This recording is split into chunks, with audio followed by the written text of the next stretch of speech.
নমস্কার সবাইকে স্বাগত আমার চ্যানেলে। আমি চলে এসেছি তোমাদের সঙ্গে নতুন একটি ভিডিও নিয়ে। এখানে তোমরা দেখতে পাচ্ছ অন্নপূর্ণা যোজনা লক্ষ্মীর ভান্ডার ট্রান্সফার ফর্ম ফিল আপ ও সরকারের নতুন ঘোষণা। এই মাত্র কিন্তু নতুন সরকার ঘোষণা করে দিলেন যে তোমাদের অন্নপূর্ণা ভান্ডারের ফর্ম ফিল আপ কবে থেকে কিভাবে হবে, সম্পূর্ণ ডিটেলস আমি তোমাদের বলবো আজকের এই ভিডিওতে।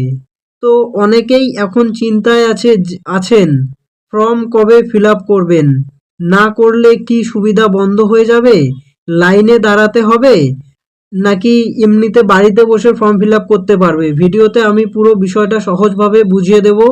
তো চলো, এই যে প্রথমে দেখতে পাচ্ছেন এখানে রাজ্য সরকার জানিয়েছেন অন্নপূর্ণা যোজনার জন্য একটি পরিষ্কার ও নির্ভুল তালিকা তৈরি করা হবে।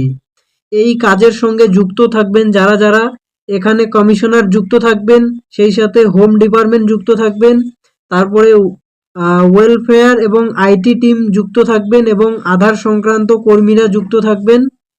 অর্থাৎ পুরো প্রক্রিয়া ডিজিটাল ও যাচাই বাছাইয়ের মাধ্যমে করা হবে, যাতে শুধুমাত্র প্রকৃত এবং উপযুক্ত মানুষেরা এই সুবিধা পান। ঠিক আছে, যাতে কোনো অবৈধ এই প্রকল্পের সুবিধা না নিতে পারে।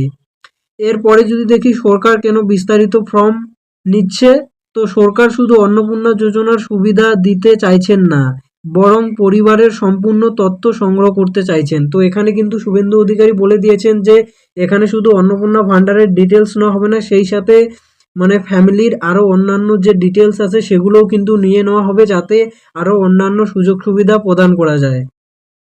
কেন্দ্র ও রাজ্যের বিভিন্ন স্কিমের সাহায্য, পরিবারগুলিকে আরও সক্ষম করা, আর্থিক সহায়তা পৌঁছে দেওয়া, এই সব উদ্দেশ্য রয়েছে কিন্তু সরকারের। ঠিক আছে, এরপরে যদি দেখি, এরপরে হচ্ছে তোমার একদিনে সবাইকে, মানে এই যে ফর্ম ফিল আপ করবে, ঠিক আছে, এখানে বলছে যে একদিনে সবাইকে ফর্ম ফিল আপ করবে এমন কোনো কথা না, তাড়াহুড়ো করার কোনো দরকার নেই, আস্তে আস্তে সবাই ফর্ম ফিল আপ করতে পারবেন।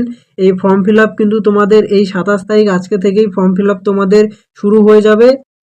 তো মানে এখানে সবাইকে কিন্তু ফর্ম ফিল আপ করতে হবে। যারা লক্ষ্মীর ভাণ্ডারের টাকা আগে পেতেন তাদেরকেও ফর্ম ফিল আপ করতে হবে, যারা নতুন করে করবেন তাদেরকেও কিন্তু ফর্ম ফিল আপ করতে হবে। এখানে সবাইকে ফর্ম ফিল আপ করতে হবে, আর সবাইকে 90 দিন সময় দিয়েছে।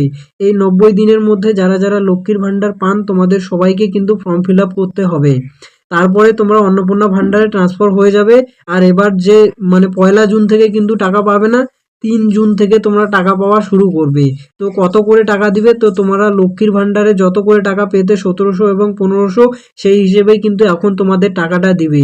এরপরে যখন তোমরা অন্নপূর্ণা ভাণ্ডারের ফর্ম ফিল আপ করে জমা দিয়ে দিবে, তারপরে কিন্তু তোমাদেরকে অন্নপূর্ণা লক্ষ্মীর ভাণ্ডারের সব কিছু ডিলিট করে দিয়ে অন্নপূর্ণা ভাণ্ডারের সুযোগ সুবিধা দেওয়া তোমাদের শুরু করে দিবে। ঠিক আছে, তো এভাবে করে কিন্তু তোমাদেরকে মানে সুযোগ সুবিধা দিবে। তারপরে কি হবে, তোমরা যে ফর্ম ফিল আপ করবে এখানে কিন্তু বাড়ি বাড়ি গিয়ে ফর্ম ফিল আপে সাহায্য করবে বিডিও অফিসের লোক যারা থাকবে, তারা প্রত্যেকের বাড়ি বাড়ি গিয়ে কিন্তু তোমাদের কিভাবে ফর্ম ফিল আপ করবে সেভাবে সাহায্য করবে। এটা 30 দিনের একটা ড্রাইভ চালাবেন আর কি মুখ্যমন্ত্রী। এরপরে তোমাদের জনকল্যাণ শিবির বসবে 15, 16 এবং 17 তারিখে বলেছে জনকল্যাণ শিবির বসবে, যেখানেও তোমরা ফর্ম ফিল আপ করতে পারবে। আরও তোমাদের যদি অন্য কোনো সমস্যা বা প্রবলেম থাকে সেগুলো তোমরা সেখানে ক্লিয়ার করে নিতে পারবে। আর অনলাইনের মাধ্যমেও কিন্তু তোমরা ফর্ম ফিল আপ করতে পারবে, অফলাইনেও করতে পারবে, এবং তোমাদের বাড়িতে গিয়েও কিন্তু তোমরা কিভাবে ফর্ম ফিল আপ করবে বিডিও অফিসের লোক গিয়ে দেখিয়ে দেবে। তো তোমাদের কোনো মাথা ব্যথার কারণ নেই, ধীরে সুস্থে খুব ভালোভাবে তোমরা ফর্ম ফিল আপ করতে পারবে সমস্ত কিছু ডিটেলস ভালোভাবে দিয়ে।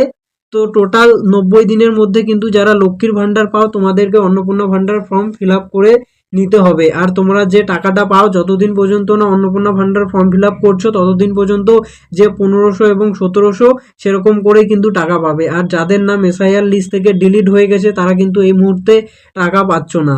সো এই হলো আজকের আপডেট। আর নতুন ফর্ম বেরোলে কীভাবে ফর্ম ফিল আপ করবে সম্পূর্ণ ডিটেলস কিন্তু স্টেপ বাই স্টেপ দেখিয়ে দেওয়া হবে এই চ্যানেলের মাধ্যমে। তার জন্য অবশ্যই চ্যানেলটিকে সাবস্ক্রাইব করে রেখে দাও।